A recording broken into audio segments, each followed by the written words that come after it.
청년의 때 우리 인생을 가장 괴롭히는 것 가운데 하나는 비교의식과 열등감이죠. 청년의식이 인생의 많은 것들이 결정됩니다.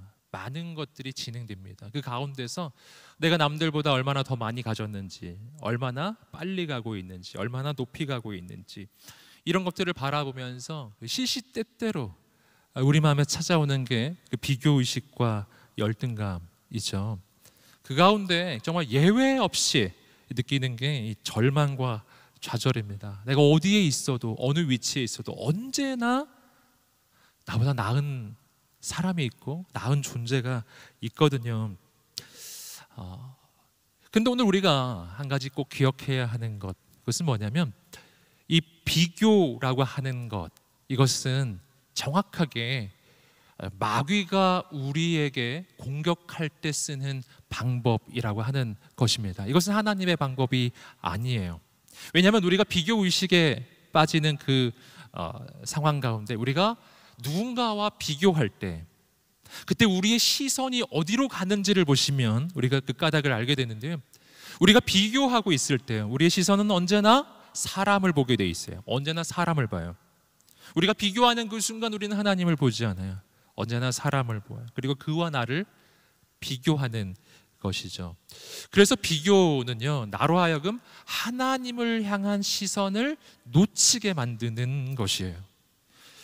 그리고 하나님을 향한 그 시선을 놓치는 그 순간부터 나는 사람만 바라보면서 비교하며 내 인생을 판단하는 것입니다. 그리고 그 가운데 절망하는 것이죠. 그래서 악한 마귀는요, 어떻게 해서든지 우리로 하여금 이 비교의식에 빠져들게 만들기 원해요. 마귀의 가장 주된 공격 가운데 하나입니다. 우리는 비교의식 가운데 빠질 때 절망할 뿐만 아니라 하나님이 우리에게 주신 축복을 누릴 수도 없고요, 더 나아가서 하나님이 나를 부르신 그 부르심 가운데 응답할 수도 없어요. 오직 사람만 묵상하고 오직 상황만 묵상하게 되기 때문입니다. 여러분, 그런데 여기서 우리가 또 한 가지 더 알아야 할 것이 있습니다. 이 비교의식, 여러분, 온 우주에서 가장 비교의식이 강한 존재가 누구일까요? 마귀예요. 마귀입니다. 온 우주에서 가장 깊은 비교의식 가운데 빠진 존재, 마귀예요. 이 마귀의 기원에 대해서 여러 차례 말씀드렸지만 그 과정은 비교의식으로도 표현해 볼 수 있어요. 마귀가, 여러분, 원래는 천사로 지음받았는데 천사가 놀랍게도 여러분 하나님과 비교의식을 가진 거예요. 하나님과 나를 비교하면서 하나님 앞에 무릎 꿇어야 할 피조물이 하나님과 한번 비교보리라, 혹은 하나님보다 나를 더 높이리라, 감히 하나님께 열등감을 느낀 거예요. 여러분, 그렇게 비교의식과 열등감 속에 이 천사가 빠지는 순간, 여러분, 그 천사는 더 이상 저 천국에 머물 수가 없게 된 거예요. 저 높은 저 하늘나라에서부터 저 깊은 지옥 끝까지 번개같이 떨어져요. 그리고 그 천사는 마귀가 된 것입니다. 여러분, 그래서 마귀는요, 영원한 비극 속에 있는 존재예요.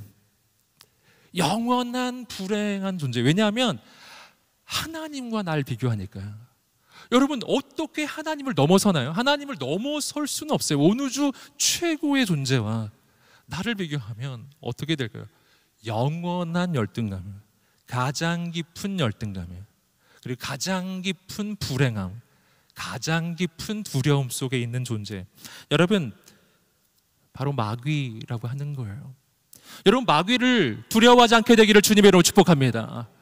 마귀는 온 우주에서 가장 비극적 존재라고 할 수 있어요. 그리고 그는 자신만 불행할 수가 없어서요, 자신만 그렇게 절망의 그 구덩이에 빠져 있을 수가 없어서 어떻게 해서든지 우리도 끌어들이려고요, 어떻게 해서든지 우리도 그렇게 만들려고요. 그래서 우리를 그렇게 흔드는 거예요. 우리도 비교의식 속에 빠뜨려서 우리도 하나님의 은혜와 축복을 누리지 못하게 만들려고 그렇게 하는 것입니다. 사랑하는 여러분, 오늘 말씀이 선포될 때에 약한 마귀의 이 비교의식과 열등감이라고 하는 이 공격으로부터 자유케 되는 역사가 일어나게 되기를 주님의 이름으로 축복합니다. 오늘 말씀 가운데 사도 바울의 이 메시지 가운데 우리는 네 가지 중요한 영적인 교훈들, 방법들을 발견하게 됩니다. 첫 번째, 하나님 안에서 나의 존귀함을 발견하라. 하나님 안에서 나의 존귀함을 발견하라. 우리 고린도후서 10장 12절 말씀 함께 읽어보겠습니다. 시작. 우리는 자화자찬하는 사람들의 아류가 되거나 그런 사람들과 비교하려 하지 않습니다. 그들은 자기들끼리 재고 자기들끼리 비교하니 지혜롭지 못합니다. 여러분, 오늘 본문에서 사도 바울은 거짓 사도들, 지금 고린도 교회에서 계속해서 그 성도들의 마음을 흔들고 그리고 사도 바울을 공격하는 이 거짓 사도들, 그들이 가지고 있는 특징을 말해주는데 22절에서 두 가지를 표현하고 있습니다. 자화자찬하는 사람들, 자기 스스로 자신을 칭찬한다는 것이죠. 두 번째, 그들이 쓰는 방법, 자기가 자기를 칭찬하면서 쓰는 방법이 뭔가? 비교라는 거예요. 비교를 통해서 자기를 칭찬하는 사람들. 여러분, 이것이 그 당시 거짓 사도들의 두 가지 중요한 특징이었습니다. 여기서 우리는 이 거짓 사도들이 가지고 있는 가장 근본적 문제, 왜 이들이 이렇게 사도 바울을 공격하는지, 음해하는지, 여러분 그 가장 본질적 이유를 발견해요. 바로 비교의식과 열등감이에요. 이들은 사도 바울을 비교해요. 사도 바울에게서 비교의식을 느끼고 열등감을 느끼고 있는 것입니다. 그래서 어떻게 해서든지 이 사도 바울을 끌어내려야 하는 거예요. 어떻게 해서든지 사도 바울을 무너뜨려야 하는 거죠. 그래야 자기가 높아질 거라고 여기고 있기 때문이에요. 여러분, 그러나 우리가 계속해서 살펴보겠지만 이 자화자찬과 비교는 절대 우리 인생을 온전하게 세워줄 수가 없어요. 왜냐하면 첫째, 자화자찬, 스스로 나를 칭찬하는 것. 여기서 이 판단의 주체가 누구죠? 나잖아요. 내가 나를 칭찬해요. 내가 그 칭찬에 만족할 수 있나요? 그럴 수가 없어요. 왜냐하면 나는 온전한 판단자가 아니에요. 그래서 예수님 말씀하셨잖아요. 너희는 판단하지 말라. 너희의 판단은 온전하지 않기 때문에.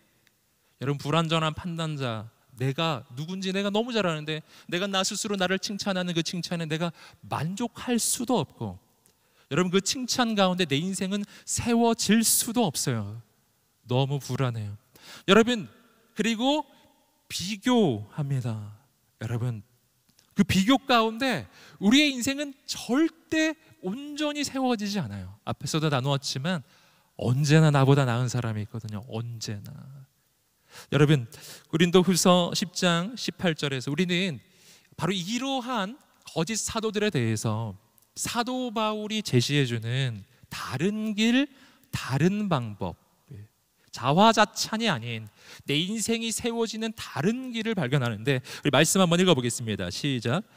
옳다 인정함을 받는 사람은 자화자찬하는 사람이 아니라 오직 주께서 칭찬하시는 사람입니다. 아멘. 뭐라고요? 자화자찬하는 사람이 아니라 주께서 칭찬하시는 사람. 이것이 사도 바울이 바로 자신에 대해 하는 말이에요. 이것이 바로 거짓 사도와 사도 바울 사이의 아주 거대한 차이입니다. 비교의식 속에 빠져있는 인생과 그 비교의식을 벗어난 사람, 하나님 앞에 서는 사람이 자기 인생을 바라보는 관점의 차이를 보여주는 거예요. 여러분, 어떻게 해야 하는가? 사도 바울은 자신에 대해서 이렇게 말합니다. 나는 자화자찬하지 않습니다. 나는 어떻다고요? 주께서 칭찬하시는 사람입니다. 여러분, 자화자찬과 주께 칭찬받는 것 사이에 무슨 차이가 있죠? 판단의 주체가 다르잖아요. 자화자찬은 내가 판단하는 것이고 주께 칭찬을 받는다는 것은 주님의 판단이십니다.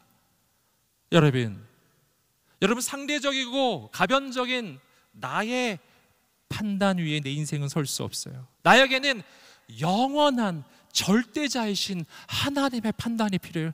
내 인생을 바라보시는 절대적 기준이 필요해요. 비교의 범주 속에 들어가지 않는, 비교가 할 수 없는, 여러분 비교할 수 있다는 것은요 상대적 존재들 사이에서만 하는 말입니다. 여러분, 온 우주의 가장 절대자이신 그분은 비교의 대상이 아니에요. 마치 이런 것과 같은 거죠. 화가가 그린 그림끼리는 비교할 수 있지만 그림과 화가를 비교할 수 없는 것처럼요. 토기장이가 만든 토기끼리는 비교할 수가 있지만 그 토기와 토기장이를 비교할 수는 없어요. 완전히 다른 차원이에요. 하나님은 창조주이시거든요. 여러분, 내 인생이 상대적이고 가변적인 사람들과의 비교 속에서의 그 평가로 사는 인생이 아니라 절대적이신 하나님이 온 우주에서 영원하고 불변하시는 그 하나님, 최고의 존재이신 그분의 판단 앞에 서는 인생, 여러분, 바로 하나님의 인정을 받는 것이죠. 여러분, 이것이 바로 오늘 우리의 영혼의 자존감에 가장 분명하고 흔들리지 않는 기초라고 하는 것입니다. 사랑하는 여러분, 내 인생의 가치를 어디다 두고 계세요? 흔들리는 인생들의 판단에 두고 계십니까? 여러분, 영원히 변하지 않으시는 하나님의 말씀을 들으시기를 주님의 이름으로 축복합니다. 하나님 앞에서 나를 바라보아요. 그럼 하나님은 나를 어떻게 보시겠어요? 여러분, 하나님은 나를 존귀하게 보신다. 이것이 성경이 내 인생에 대한 하나님의 판단의 대답이에요.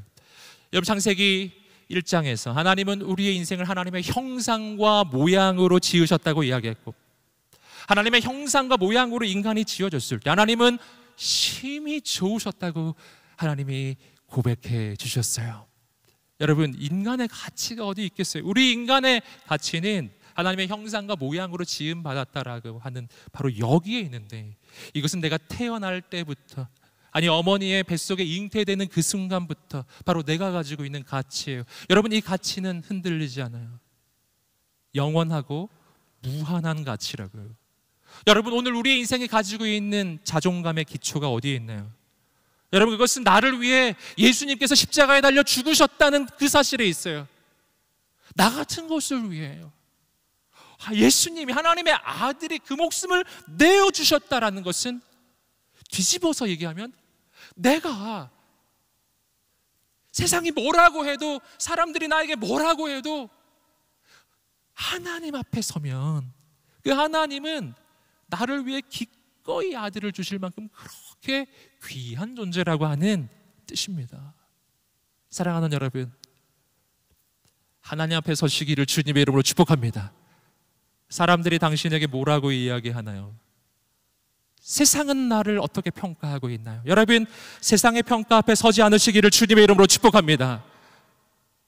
성경을 보시면 창세기 4장에 가인과 아벨 이야기가 나옵니다. 하나님께서 이 가인의 제사를 받지 않으시고 아벨의 제사를 받았을 때 가인은 화가 났어요. 바로 비교의식과 열등감에 빠진 것이죠. 아벨과 자신을 비교했어요. 그리고 아벨이 사라지면 바로 내가 하나님의 인정을 받지 않겠는가라고 생각한 거예요. 그리고 아벨을 죽여버렸어요. 여러분, 그러나 그것은 정말 잘못된 생각이었어요.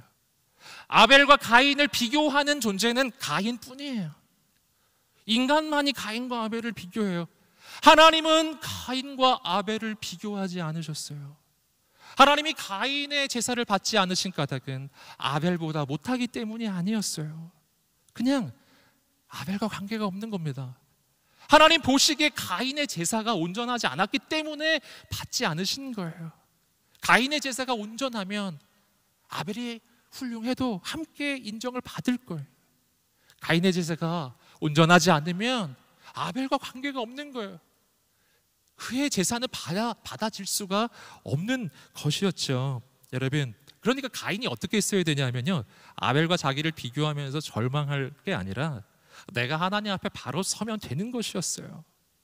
그것은 하나님이 가인에게 하나님께 돌아오라는 사인이지, 여러분, 아벨과 비교하라는 사인이 결코 아니었거든요. 여러분, 이 과정 가운데서 가인이 진짜 생각을 못했던 것이 하나 있습니다. 그것은 뭐냐면 하나님이 아벨을 귀하게 여긴 만큼 가인도 귀하게 보셨다는 사실이에요. 여러분, 아벨은 처음부터 하나님이 귀하게 여기고, 그럼 가인은 버린 자식이었습니까? 여러분, 그렇지 않다라는 것입니다. 그렇지 않아요. 우리가 그렇지 않다는 것을 어떻게 알 수 있냐면 가인이 아벨을 죽였을 때요, 씻을 수 없는 죄를 지었잖아요. 그때 하나님이 가인을 즉시 심판하지 않으셨어요. 즉시 그를 버리지 않으셨다고요. 하나님은 가인을 찾아오셨어요. 그리고 그와 대화하셨습니다. 하나님의 말씀을 듣고 가인이 돌아오기를 원했던 거예요. 여러분, 가인이 하나님께 도움을 구해요. 비로소 자신의 죄를 깨닫고 하나님께 막 도움을 구합니다. 그때 하나님이 가인에게 어떻게 해주셨어요? 여러분, 하나님이 가인에게 표를 주셨습니다. 그리고 그 표를 가지고 있기 때문에 바로 이 가인이, 그 어떤 사람도 가인을 죽일 수 없게 이 보호를 받도록 해주신 거예요. 복음이죠, 복음. 여러분, 하나님이 가인을 정말 귀하게 보셨다는 것을 알아야 합니다.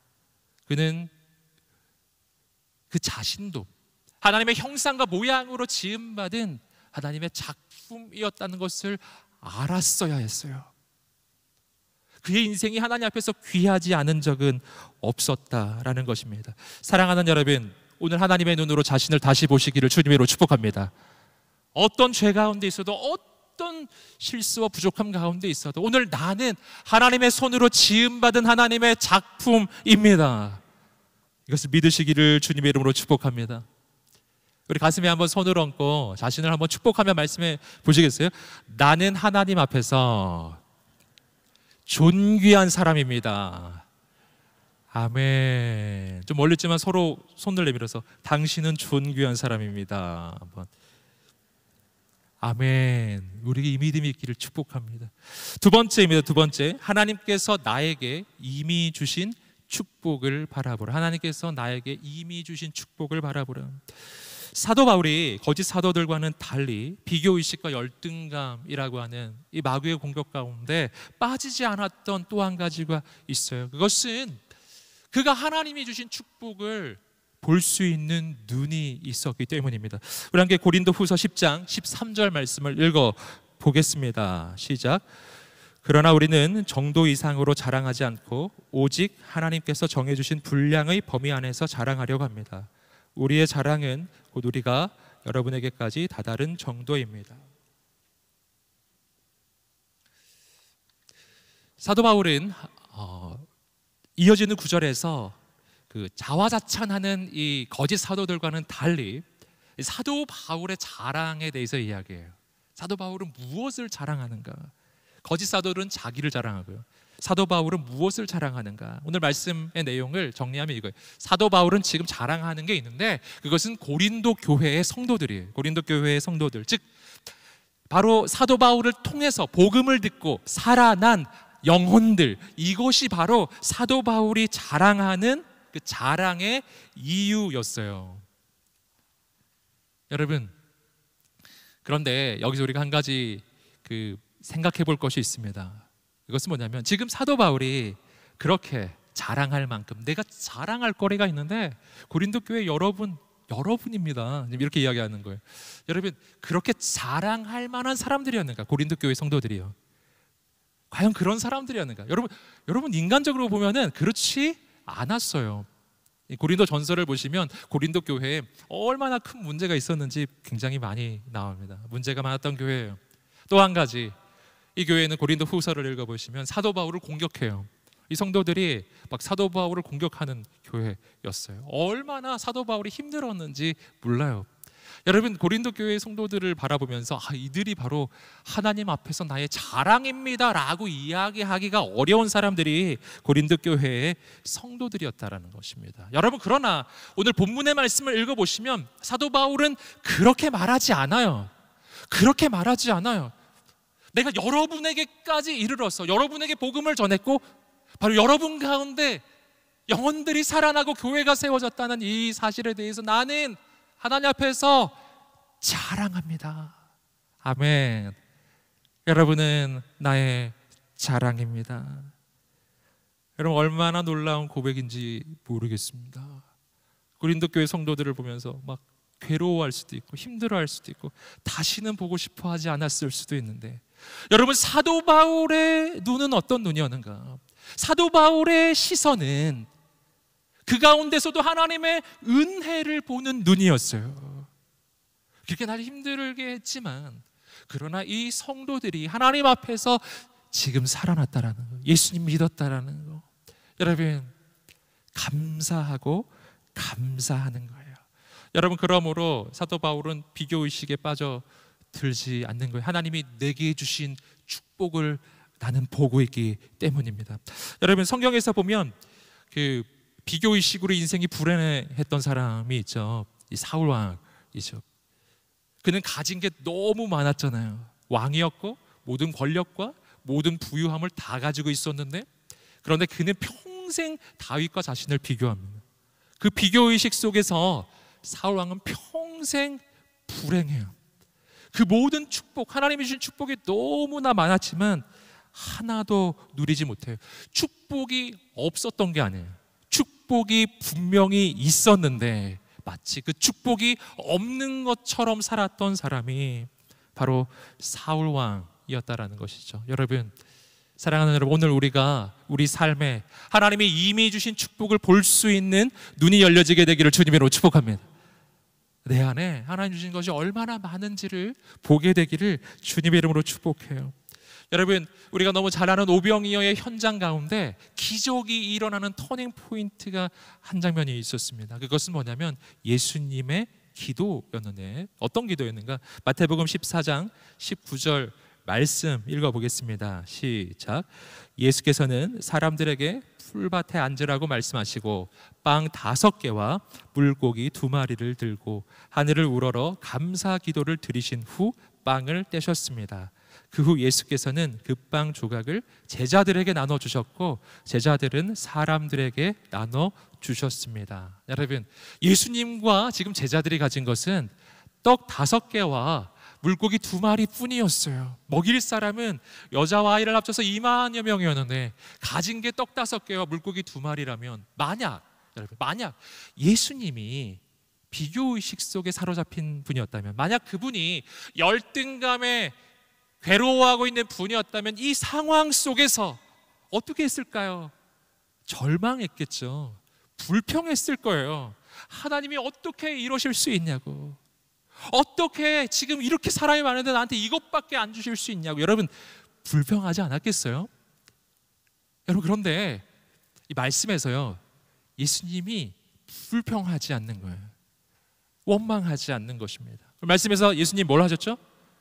감사 기도를 하셨어요. 함께 외쳐보겠습니다. 감사 기도. 아멘. 함께 다시 한번 외쳐볼까요? 감사할 때 기적이 시작됩니다. 아멘. 감사할 때 기적이 시작됐어요. 여러분, 예수님이 떡 5개와 물고기 2마리를 보고서 하나님 어떻게 이것밖에 안 주세요? 라고 하지 않았어요. 반대로 여기서 하나님, 여기 떡 5개와 물고기 2마리를 주셨음을 감사합니다. 아직도 내 안에 물고기 2마리와 떡 5개가 있군요. 할렐루야. 우리 안에 이걸 주셨으니 하나님께서 이제 행하실 줄 믿습니다. 그리고 거기서부터 기적이 시작됐어요.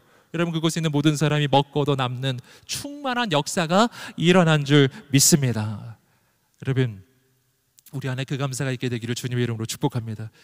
제가 유튜브에서 어떤 분의 그 간증을 듣다가 굉장히 그 기억에 남은 내용이 하나 있는데요. 이분은 도로에서, 고속도로에서 운전을 하다가, 어떤 간증이 있냐면, 운전을 하다가 마주오는 차하고 부딪혀가지고 정면 충돌을 해가지고 거의 죽을 지경에서 하나님이 살려주셔가지고 살게 된 그런 분이었어요. 그 간증을 막 하시는 거예요. 그래서 나를 살려주신 하나님 막 간증을 하는 거예요. 그런데 그 일이 있은 후에 이분의 인생 가운데 감사가 넘치기 시작했는데, 특별히 운전할 때 너무 감사하다. 운전을 해갈 때 마주 오는 차가 나한테 안 달려고 그냥 지나가 주는 게 너무 감사해서, 그래가지고 운전을 할 때 차가 한 대씩 지나갈 때마다 할렐루야를 외친다는 거예요. 운전할 때 할렐루야, 할렐루야, 할렐루야, 할렐루야, 할렐루야. 사랑하는 여러분, 오늘 우리의 삶을 돌아보면 정말 감사할 거리가 있습니다. 오늘도 하나님께서 행하시는 역사가 있습니다. 오늘 우리의 삶 가운데 하나님 부어주신 그 은혜를 볼 수 있는 눈이 우리 가운데 있게 되기를 주님의 이름으로 축복합니다. 세 번째는 나를 향한 부르심을 따라가라. 나를 향한 부르심을 따라가라. 이 마귀가 내 영혼 가운데 비교의식을 심어줄 때요, 늘 하는 말이 이런 말이죠. 왜 넌 저 사람처럼 하지 못하느냐? 왜 넌 저 사람처럼 하지 못하느냐? 여러분, 주변에 뛰어난 사람이 있을 때 이 마귀가 내 마음에 속삭이는 말입니다. 여러분, 그런데 그때요, 오늘 우리가 주님의 음성을 듣게 되기를 주님의 이름으로 축복합니다. 주님은 다르게 이야기하세요. 주님은 나에게 이렇게 말씀해 주셨어요. 너는 그 사람처럼 될 필요가 없어. 넌 그 사람처럼 될 필요가 없어. 너에게는 하나님께서 예비하신 너만의 길이 있단다. 여러분, 주님의 그 음성을 듣게 되기를 주님의 이름으로 축복합니다. 여러분, 다윗이 골리앗과 싸울 때 그때 사울 왕이 다윗에게 자신의 갑옷과 칼을 빌려주었습니다. 여러분, 그 당시에 이 왕의 갑옷과 칼이라면 그 나라에서 최고로 좋은 갑옷과 칼이었을 거예요. 하지만 다윗이 그것을 쓰지 않았어요. 여러분, 그것은 다윗에게 주신 하나님의 방법이 아니었기 때문이에요. 다윗에게 주신 하나님의 방법은 물맷돌이었잖아요. 너무 아무것도 아닌 것처럼 보이는 물맷돌. 여러분, 그러나 사람들이 보기에 좋아 보이는 방법, 그 길이 내가 따라가야 할 길이 아니라 오늘 하나님께서 나에게만 주신 나만의 길, 여러분, 그 길이 바로 그 방법이 하나님의 역사가 일어나는 방법이 되는 줄 믿습니다. 여러분, 다윗은 그러므로 그걸 쓰지 않아요. 그리고 그 대신 물맷돌을 들고 나가죠. 사무엘상 17장 45절 말씀을 읽어 보겠습니다. 시작. 다윗이 블레셋 사람에게 이르되 너는 칼과 창과 단창으로 내게 나아오거니와 나는 만군의 여호와의 이름 곧 내가 모욕하는 이스라엘 군대의 하나님의 이름으로 내게 나아가노라. 아멘. 너는 칼과 창과 단창으로 내게 나오지만 그러나 나는 칼을 들고 가지 않겠다. 이게 무슨 말이냐면 나는 칼로 싸우지 않겠다. 세상이 하는 그 방법으로 너와 싸우지 않겠다. 세상 사람들이 말하는 그 길로 나는 가지 않겠다. 다른 길, 다른 방법이에요. 여러분, 세상이라고 하는 골리앗은 세상과 같은 방법으로 싸울 때 승리할 수 있는 것이 아니라 하나님이 주신 방법으로 승리하는 줄 믿습니다. 여러분, 세상과 싸우는 길은 칼로 싸우는 것이 아니라 하나님께서 주신 믿음으로 싸우는 싸움인 줄 믿습니다. 여러분, 우리 가운데 그 믿음이 있게 되기를 주님의 이름으로 축복합니다. 그때 하나님께서 행하실 것입니다. 놀랍게 역사하실 거예요. 여러분, 오늘 말씀에서 사도 바울은 이 거짓 사도들의 그 길을 가지 않아요. 이 사도 바울에게는요, 자신에게만 주신 그 하나님의 길이 있어요. 나에게만 주신 하나님의 길, 나에게만 주신 하나님의 방법.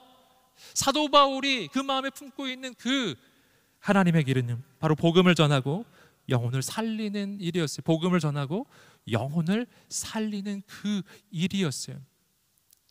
거짓 사도들이 걸어가는 그 경쟁의 방법, 다른 일을 쓰러뜨리는 방법, 다른 사람보다 더 많은 영향력을 확보한다거나 다른 사람들보다 더 많이 인정받는 그 길을 사도 바울은 그 길을 가고 있지 않은 거예요.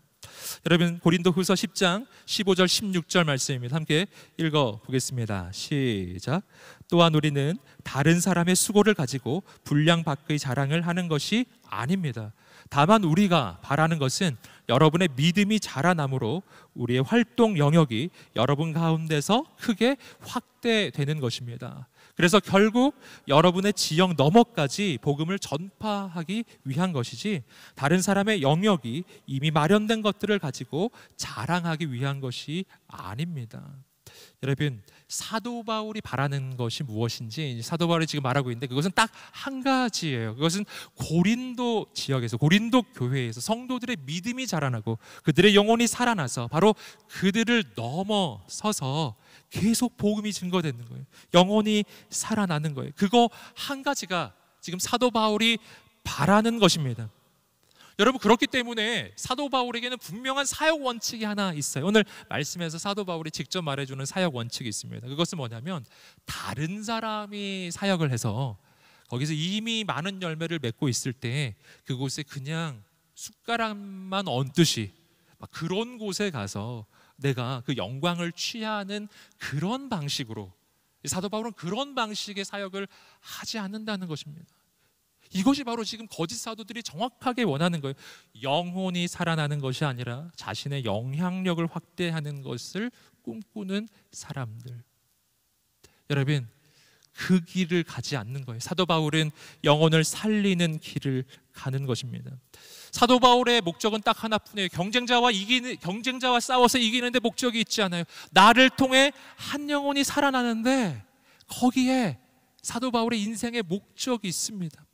여러분, 그렇기 때문에 다른 모든 것은 아무것도 문제가 되지가 않는 거예요. 거짓 사도들의 공격이 이 사도 바울을 흔들 수가 없어요. 악한 마귀의 공격이 사도 바울을 흔들 수가 없어요. 다른 사람들이 나보다 더 많이 영향력을 가지거나 더 많은 것을 가지거나 이런 것에 대해서 흔들리지 않기 때문에, 사도 바울의 인생은 목적이 분명했기 때문이에요. 나를 통해 한 영혼이 살 수 있다면, 나를 통해 한 영혼이 회복될 수 있다면 그것으로 충분한 것입니다. 하나님 앞에서 의미 있는 것, 나를 통해 한 영혼이 살아나는 그 일만 일어날 수 있다면 나머지는 다 괜찮은 거예요. 사랑하는 여러분, 오늘 우리의 인생 가운데 바로 이러한 사도 바울이 품었던 내 인생을 향한 하나님의 그 부르심, 나만을 향한 하나님의 그 부르심을 분명히 붙잡는 우리가 되시기를 주님의 이름으로 축복합니다. 네 번째, 마지막 네 번째, 주 안에서 자랑하라. 주 안에서 자랑하라. 우리 함께 고린도후서 10장 17절 말씀입니다. 10장 17절 말씀을 읽어보겠습니다. 시작. 자랑하는 사람은 주 안에서 자랑하도록 하십시오. 아멘. 비교의식 가운데 벗어나는 마지막 사도 바울이 주는 영적 메시지입니다. 주 안에서 자랑하십시오. 이 주 안에서 자랑하라는 말은 무엇이냐면은 내 인생 가운데 하나님을 자랑하라, 하나님을 자랑하라 라는 것입니다. 여러분, 거짓 사도들의 자랑의 내용은 무엇인가요? 자기가 이룬 것을 자랑하는 거예요. 내가 이룬 것을 자랑하는 거예요. 여러분, 내가 이룬 것을 내가 자랑하면 여러분, 비교 의식에 빠질 수밖에 없어요. 왜냐하면 내가 이룬 것을 내가 자랑하면 기준은 다른 사람과 비교이기 때문이에요. 여러분, 그러나 앞서 서두에서 말씀드렸던 것처럼 내 인생의 자랑의 기준이 바로 내가 아니라 바로 하나님이 되시기 시작하면요, 내가 하나님을 자랑하고 내가 이룬 것을 자랑하는 것이 아니라 하나님이 이루어 가시는 것을 자랑하고 하나님께서 행하시는 것을 자랑하기 시작하면 우리의 인생은 비교에서 벗어나요. 이제부터 내 인생은 내가 아니라 하나님이 하시는 것이거든요. 여러분, 누구와 하나님을 비교하겠어요? 누구와 하나님을 비교할 수 있어요? 하나님이 온 우주에서 가장 큰 분이신데, 여러분, 그렇기 때문에 오늘 우리의 인생이 하나님을 자랑하기 시작할 때, 오늘 우리는 악한 마귀의 모든 공격에서부터 벗어나기 시작하는 것입니다. 내 삶 가운데 이루는 이 모든 일들을 내가 했다고 이야기하면 나는 기분이 좋을 수는 있지만 악한 마귀의 소나기에 들어가는 거예요. 다르게 이야기해야 돼요. 무엇이 이루어졌어도, 어떤 것을 성취했어도 하나님, 다 하나님께서 이루신 것입니다. 다 하나님께서 하신 것입니다. 여러분, 하나님을 자랑한다는 것은요, 내 인생의 주인이 하나님이심을 선포하는 거예요. 하나님을 자랑한다는 것은 다 하나님이 하셨다고 고백하는 거예요. 여러분, 그렇게 고백하면 하나님께서 영원히 우리의 인생을 붙잡아 주실 줄 믿습니다. 여러분, 그래서 이 사도 바울은 이렇게 고백하는 거예요. 갈라디아서 6장 14절 말씀입니다. 함께 읽어보겠습니다. 시작. 그러나 내게는 우리 주 예수 그리스도의 십자가 외에 결코 자랑할 것이 없으니 그리스도로 말미암아 세상이 나를 대하여 십자가에 못 박히고 내가 또한 세상을 대하여 그러하니라. 아멘. 사도 바울은 고백해요. 나는 십자가 말고는 자랑할 게 없고, 나는 하나님 말고는 자랑할 게 없고, 나는 예수님 말고는 자랑할 게 없어.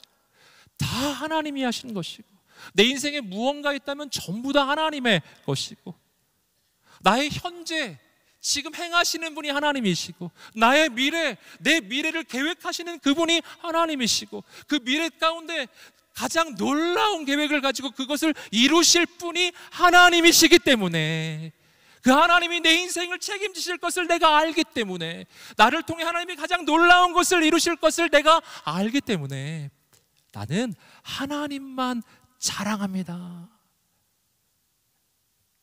사랑하는 여러분, 하나님만 자랑하는 우리가 되기를 간절히 소원합니다. 여러분, 그때 누가 우리를 흔들겠어요? 누가 우리를 흔들겠어요? 하나님이 하셨다고 고백하는데요. 여러분, 사도 바울은 진짜 세상적으로 자랑할 게 너무 많았죠. 학벌도, 그가 가지고 있는 배경도, 그가 가지고 있는 경력도 자랑할 게 너무너무 많았지만 아무것도 자랑하지 않아요. 오직 하나님만 자랑합니다. 여러분, 그때 우리는 이 마귀의 모든 공격에서 벗어나요. 마귀의 그 모든 공격의 사정권에서 벗어나요. 누구도 흔들 수 없는 인생이 될 것입니다. 사랑하는 청년 여러분, 오늘 우리 인생이 그렇게 세워지게 되기를 주님의 이름으로 축복합니다. 오직 하나님 안에서 우리 인생이 세워지기를 원해요. 오늘 제가 여러분에게 4가지를 나누었는데 우리 함께 한번 따라서 한번 말해 보시겠습니다. 첫째, 하나님 안에서 나의 존귀함을 발견하라. 하나님 안에서 나의 존귀함을 발견하라. 하나님께서 나에게 이미 주신 축복을 바라보라. 하나님께서 나의 이미 주신 축복을 바라보라. 나를 향한 하나님의 부르심을 따라가라. 나를 향한 하나님의 부르심을 따라가라. 주 안에서 자랑하라. 주 안에서 자랑하라. 사랑하는 여러분, 이렇게 사십시오. 그리고 하나님의 영광을 보십시오. 하나님께서 우리 길을 통해서 놀라운 일을 이루실 것입니다. 이 시간 우리가 함께 합심해서 기도하면서 나아가기를 원합니다. 기도하면서 나아갈 때, 하나님, 내 인생이 약한 마귀의 이 공격 가운데서 벗어나 오직 하나님께 영광 돌리는 인생이 되기를 소원합니다.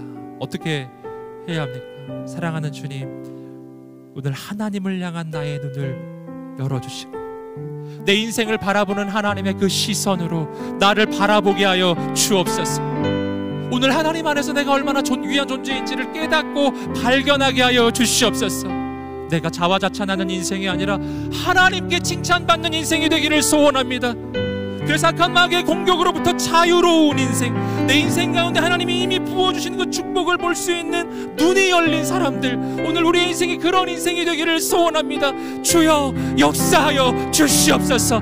내 영혼이 모든 비교의식과 열등감에서 벗어나게 하여 주옵소서. 바로 이러한 기도 제목이 있는 모든 분들 자리에서 함께 일어나 보시겠습니다. 그리고 하나님 앞에 우리의 마음과 생각을 올려드리며 기도하겠습니다. 주 앞에 간절히 기도하며 나갈 때 하나님 그렇게 역사하여 달라고 우리 간절히 통성으로 주님 앞에 기도하겠습니다. 할렐루야. 하나님 아버지 역사하여 주시옵소서. 은혜를 내려 주시옵소서.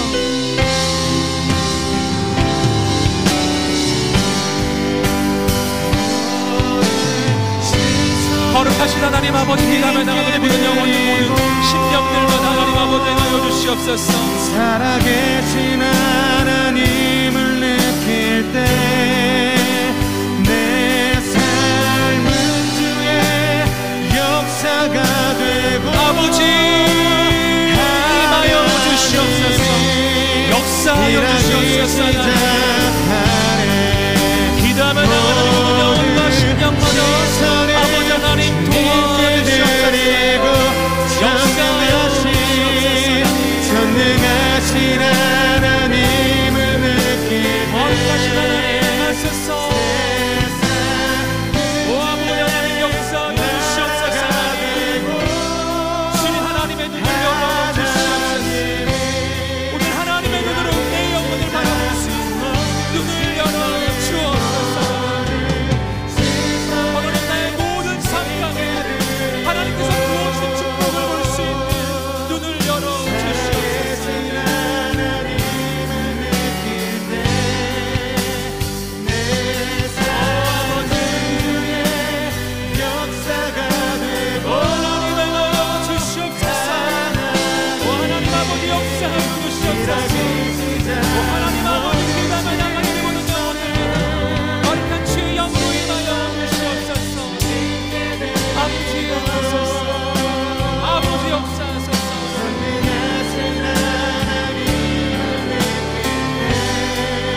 하나님의 눈으로 매일매일 나 자신을 바라보게 하여 주시옵소서.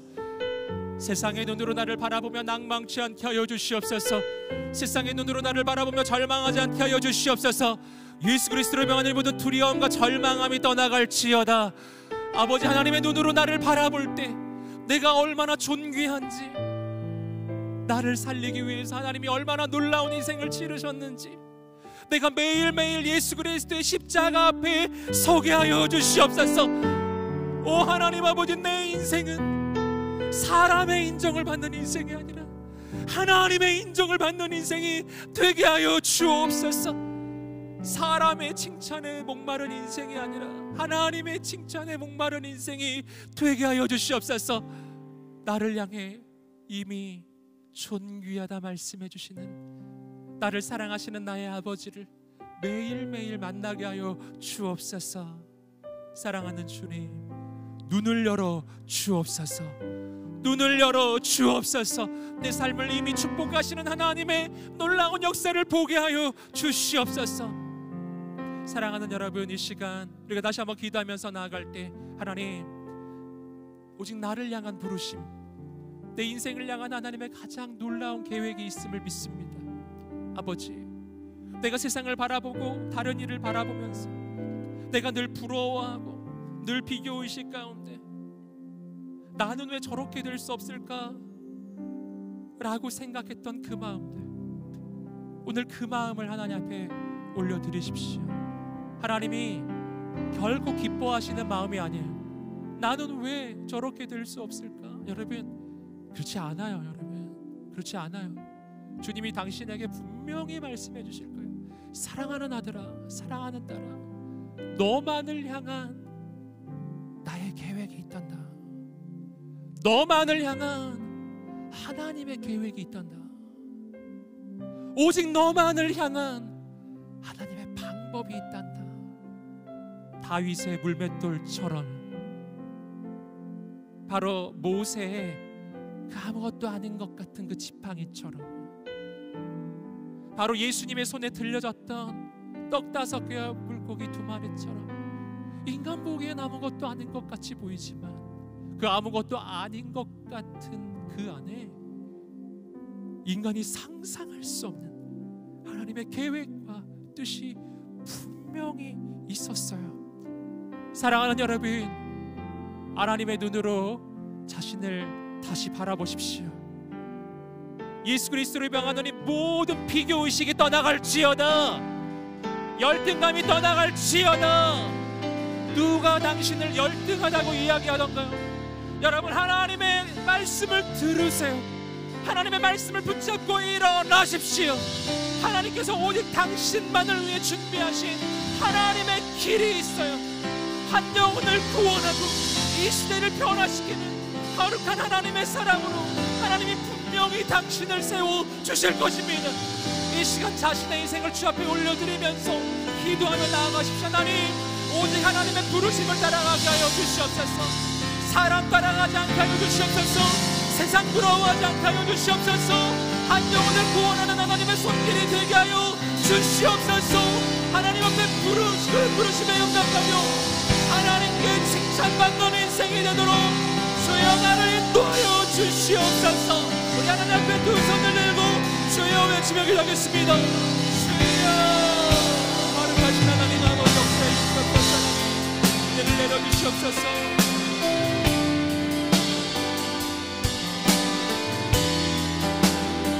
신실하신 하나님 아버지, 이 남의 나같은 역사하여 주시옵소서. 하나님 아버지, 행하여 주시옵소서. 은혜를 내려주시옵소서. 하나님, 오늘 우리의 삶 가운데 하나님의 그 음성을 듣고 믿음으로 담대히 일어나 믿음의 길을 걷게 하여 주시옵소서. 하나님의 길을 걷게 하여 주시옵소서. 하나님을 붙잡게 하여 주시옵소서. 하나님만 의지하게 하여 주시옵소서. 주의 기다며 나가는 모든 영혼과 신령마다 하나님의 은혜 받는 사랑을 부어주시옵소서. 하나님, 오 하나님, 오 하나님, 오늘 기다며 나가는 우리 모든 영혼들 하나님의 그 음성을 분명히 듣게 하여 주옵소서.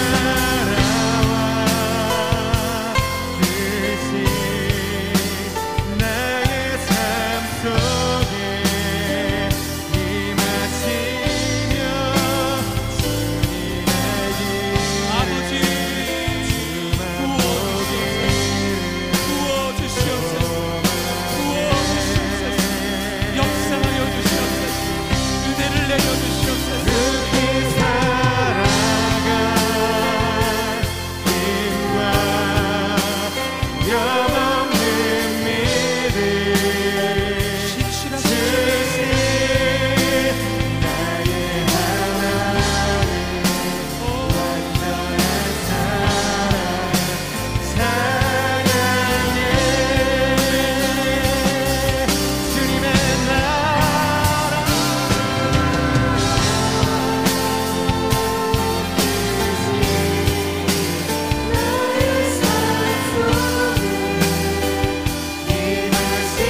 주님을 찬양합니다.